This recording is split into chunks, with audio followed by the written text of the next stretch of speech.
कि जीतू पटवारी इस पद के योग्य नहीं थे, लेकिन लेन देन करके बन गए। किसी को डिफेंडर दे दी, किसी को पैसा दे दिया, जमीनों की दलाली करते हैं। हरीश चौधरी ले गए ना, एक डिफेंडर लेके कई पद बांटे जीतू पटवारी से। आज से लगभग 30 से 35 साल हो गए मैंने कांग्रेस पार्टी में निस्वार्थ अपनी काम करा, ईमानदारी से काम करा, अनेक लोगों के साथ विभिन्न पदों पे काम करा।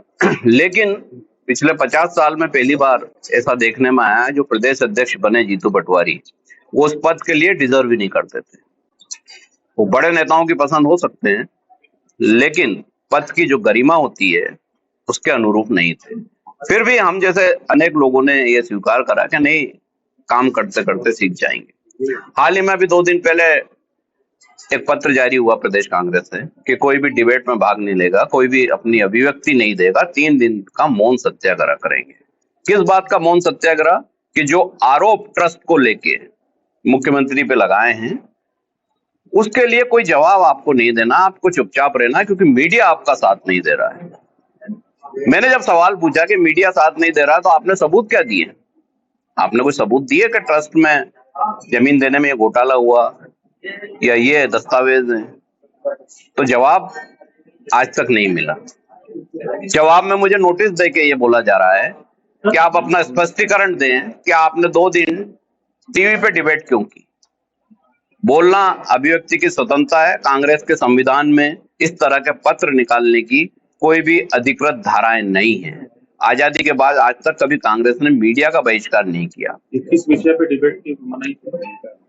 ये जो आरोप लगाए जीतू पटवारी ने कि 500 करोड़ का घोटाला हुआ है, अब अपने ही आरोप में अगर फंस गए हैं जी।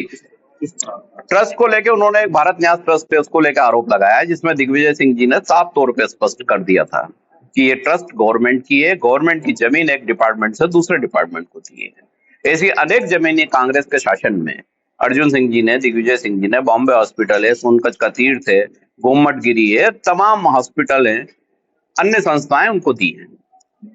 सरकार जनता के लिए होती है, जनता को, समाज को जमीन 1 रुपए में एक दिखाने के लिए देती है, लेकिन वो निःशुल्क ही देती है। ये भ्रष्टाचार नहीं है, ये घोटाला नहीं है, और इसके लिए एक पढ़ा लिखा होना बहुत जरूरी है। और दुर्भाग्य से हमारे जो प्रदेश अध्यक्ष हैं उनकी पढ़ाई लिखाई संदेहास्पद है, क्योंकि उनकी जन्म तारीख ही 2-2 है। तो वो कितने पढ़े लिखे हैं ये तो भगवान ही जाने, क्योंकि उनको ना दस्तावेज समझ में आते हैं ना उनको कागज समझ में आते हैं। समझ में आता है कि कोई अगर सच बोल रहा है तो उसको कैसे नोटिस देके चुप कराएं। जब ये नोटिस दिया गया तो मैंने बेहतर ये समझा कि सबसे पहले मैं कांग्रेस से इस्तीफा दूं, क्योंकि अगर मैं इस्तीफा नहीं दूंगा तो मैं अपनी बात नहीं रख पाऊंगा, मैं अपनी बात बोल नहीं पाऊंगा। राज्यसभा चुनाव सीधे सीधे हारने का दोषी कौन है? जीतू पटवारी, हरीश चौधरी। हरीश चौधरी कौन है? जिसने पंजाब में टिकट बेचे। जीतू पटवारी कौन है? जिसने संगठन सृजन में लगातार पैसे लेके अध्यक्ष बनाए, पूरा संगठन सृजन का बंटाढाल कर दिया। और राहुल गांधी वो धृतराष्ट्र बन गए हैं जो खुली आंखों पे पट्टी बांध रखी, और उन्होंने अनेक दुर्योधन पैदा कर दिए हर राज्य में, जो कांग्रेस को ही खा गए। जो कांग्रेस की हित बात करता है वो उस नेता को सबसे पहले खा जाते हैं। राजनीतिक भविष्य तो बात की बात है, अभी तो मैं सिर्फ अपनी बात ये रख रहा हूं कि जिस कांग्रेस को इतने समय हमने काम करा जनता के मुद्दों को लिया, आज वही कांग्रेस में नोटिस देके ये बोला जाता है कि आप जनता की बात नहीं उठाएंगे, आप कोई बात पे चुप रहेंगे, मीडिया का बहिष्कार करेंगे। तो अब आप ही बताइए, आप मीडिया से जुड़े लोग हैं, क्या मीडिया का बहिष्कार करना उचित था? क्या आप अपनी बात रखने तथ्यों सहित नहीं जा सकते थे? आपने जो आरोप दिल्ली जाके लगाए उसके एक भी दस्तावेज आप प्रस्तुत कर पाए? नहीं कर पाए तो आपको मुख्यमंत्री से माफी मांग लेना थी, मामला खत्म हो जाता।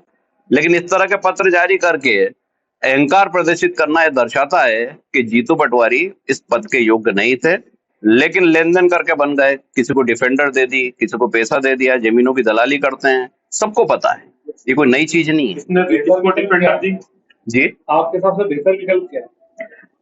मैं तो अब जब इस्तीफा दे चुका हूं तो अब तो बेहतर विकल्प बताने का उद्देश्य खत्म हो गया। किसने किसको डिफेंडर?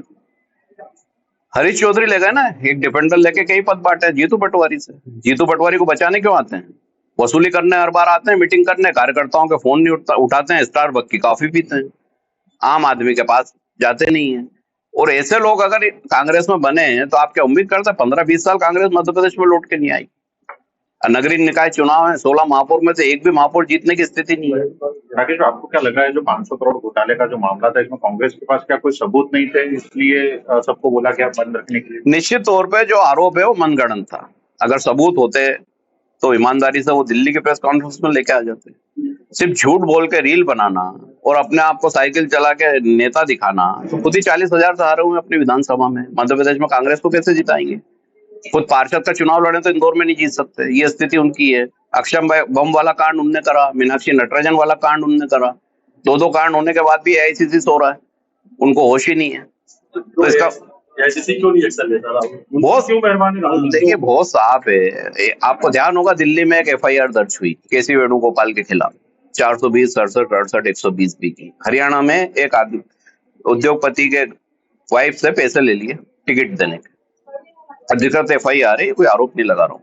तो जब ऐसे लोग बैठे हैं वेणुगोपाल जैसे जो पैसे लेके टिकट बांट रहे हैं, तो पटवारी के ऊपर वर्चस्व है उन लोगों का।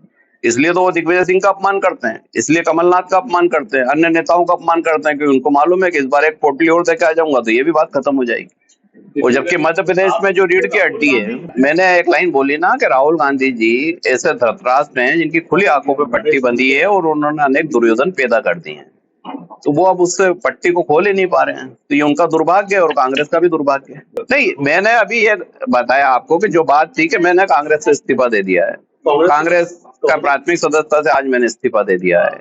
वो नोटिस हालांकि मुझे मिला भी नहीं, लेकिन जब बात आई तो अगर हम ईमानदार हैं तो हमें लगता है कि ऐसे लोगों के साथ काम करना संभव नहीं है। अब भविष्य क्या होगा, भविष्य में क्या होना है नहीं होना है, इसकी मेरी अभी किसी से कोई चर्चा नहीं हुई है। जो होगा वो सामने होगा, नहीं होगा तो मैं आपके सामने उपलब्ध